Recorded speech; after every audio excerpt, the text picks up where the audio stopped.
چې خدای د بلال د یو اذان د برکته د دې سپینه نه مخکې دغه تور جنت ته بوځه. خدای د بلال د یو اذان د برکته د دې سپینو نه مخکې دغه تور جنت ته بوځه. هغې که څه خطا کړي وي مالی سزا راکه، زما په ثوابونو زما مور جنت ته بوځه. هغې که څه خطا کړي وي مالی سزا راکه، زما په ثوابونو زما مور جنت ته بوځه. خدایا پښتانه ډېر په دنیا کې دردېدلي، خدایا پښتانه خو کور په کور جنت ته بوځه. منیر نه که ساه اخلي په سجده کې ترې واخله، منیر په خپله مینه کې نسکور جنت ته بوځه.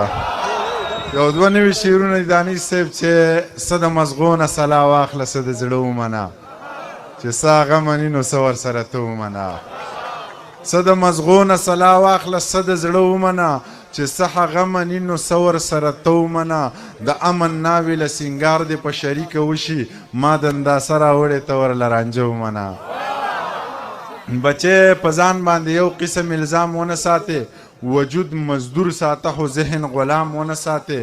داسې کار وکه ځان د وخت نه وخت ځان غلام کا، داسې کار وکه چې وختونو ته بام ونه ساتې. دا چې خدای او رسول نه مني قرآن ته ګوره، دغه سړی چرته سړي امام ونه ساتې. منیر پاگل خو چې نه وکړي بیا یې نه کړي وي، ای لیونی بشې دا لارې ماښام ونه ساتې. یو بنیری دی چوټ لیونی دی، شډل بډل دی، رښتیا پاگل دی، فقط چنار دی، پر رنگ لږ خوار دی. وسې خانی ده وسې ځواني ده، زور کوي هم نه زور مني هم نه. چې سی په زړه وي هغه یې په خوله وي، په امن مړ دی په مینه پایي. سندرې اوري او سندرې وایي. هغه راته شورو له یک هزاره کړې وه، پوښتنه مې د زړه د یو بیماره کړې وه. د ورځې به پې لس وارې مندر ته تله راتله، هندوې مې د زړه په سر کې لاره کړې وه. که نور څوک مې خبر د زندګۍ د حاله نه و، نو تا ته خو مې ټوله قصه یاره کړې وه. د مرګ په دړکو به څو کسانو یرولم، ګیله مې په یو شعر کې له سرکاره کړې وه. دغه نظم د دغې ځوانانو ته ډالۍ وي چې د جمع یخه شپه وه، نری باران ورېدو، موبایل وټنګېدو، ماله هم خوب نه راتلو، بس جوړه مې غستو. چې مې سلام ور واچو ویلې ته لا ویښې، ویل مې جي جناب څوک، ویلې ما نه پېژنې ته منیر جانې که نه. بس د دې غږ سره مې زړه داسې ونړېدو، بیا چې په ځان پوهېدم سحر رڼا خوره وه. مې موبایل راواخیست، پکې د هغې شمېرې نه یو پیغام راغلی و، پکې لیکلي و چې بې له تا ژوند دی بلا ګران دی، په سرو لمبو کې مې ګزران دی، خال مې په خپلو اوښکو وران دی، جانانه غم دی مسلمان دی، ما د ملا د بانګ نه مخکې پاسوي نه. ډېر علي دی ډېر علي دی. هغه زوړ نظم درته وایم چې حجر اسود مې ښکل که، ما پرېږده یار.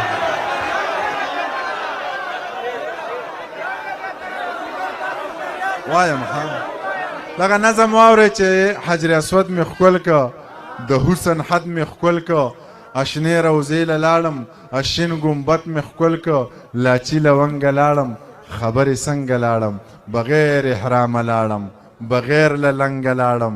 چا ویل دروغ دی ویل، چا ویل رښتیا دی ویل، چا ویل پیر شوې لاړې، چا ویل کافر شوې لاړې. ما ویل خوب مې لیده، خلک حیران پاتې شو. ما ویل خوب مې لیده، خلک حیران پاتې شو. ویل عجیبه قیصه وه، دا خو خوږه قیصه وه، څومره په لنډه یې وکړه، څومره اوږده قیصه وه.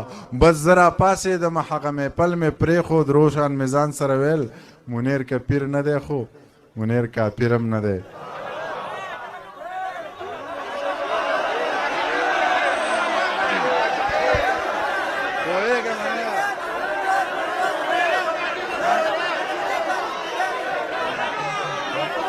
دغه یو دوه درې شعرونه واورئ چې زمونږ خو یو څو ورځې پښتو وي رقیب جانه، زمونږ تعلقات ډېرې مودې له نه ورانېږي.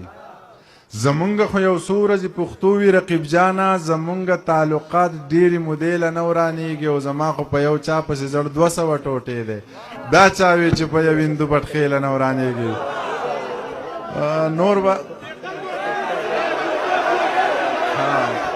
دا نن چې جولۍ د روپو ډکې ګرځولې دې خلکو به زمونږ سره ټوپکې ګرځولې ملګری ملګري نه وخت تېري کوي دا خلک یارانو په لستوڼو کې لټکې ګرځولې که د کونړ یې که د لغمان یې زما جانان یې که د کونړ یې که د لغمان یې زما جانان یې که د کابل یې که د بغمان یې زما جانان یې د پکتیکا یې که د پکتیا یې خو زما سا یې چې درون پښتون یې او قدردان یې زما جانان یې چې تا ته ګران شوم نو ما ته ګران یې ولې حیران یې زه هم افغان یم ته هم افغان یې زما جانان یې چې تا ته ګران شوم نو ما ته ګران یې ولې حیران یې زه هم افغان یم ته هم افغان یې زما جانان یې که لیونی یې که غرسنی یې